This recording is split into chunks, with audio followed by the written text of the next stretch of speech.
And we're starting with this. This is the view of the sky above the eastern Ukrainian city of Slavyansk last night.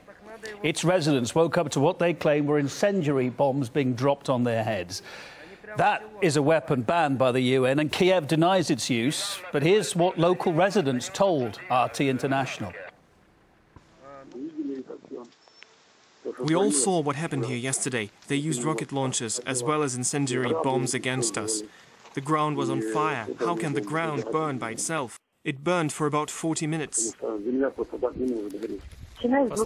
Starting from 2 a.m., everyone I've met has a sore throat and is coughing all the time. I think this is because of the burning. I think we'll feel the true consequences later. There are still a lot of people here, a lot of children we haven't managed to get out yet. I spoke to Charles Shoebridge. He's a former army and intelligence officer. He says this attack bears all the signs of white phosphorus use. I've seen the video, I've looked at it closely. It does indeed tally with what one might say are the hall signs, the hallmarks of white phosphorus use. For example, a very bright light burning and multiple burns. Coming down from the sky, it's an airburst weapon that's been used, such as a mortar or perhaps from an aircraft. And then, of course, again, the telltale still burning in videos that I've seen in the daytime, showing actually this very telltale white grey smoke. So white phosphorus being used, it's an alarming development. Of course, it needn't necessarily be illegal, but it depends on the usage concerned. And that's exactly why, of course, Lavrov and indeed others, and indeed people even from the West should be, even if they haven't so far, should be calling for a proper and full investigation of this incident to prevent it escalating.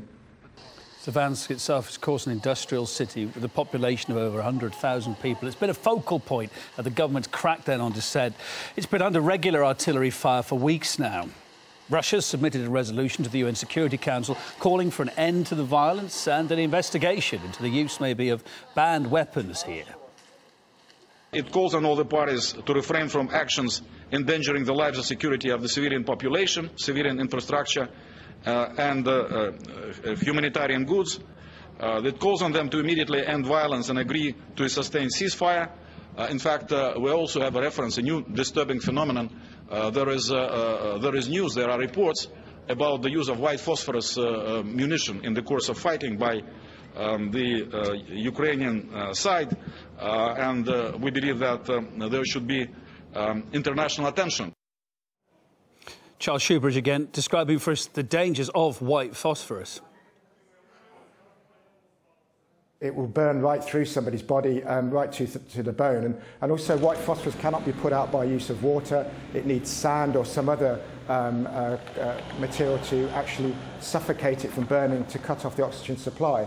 There is a problem as well if there was going to be large amounts used.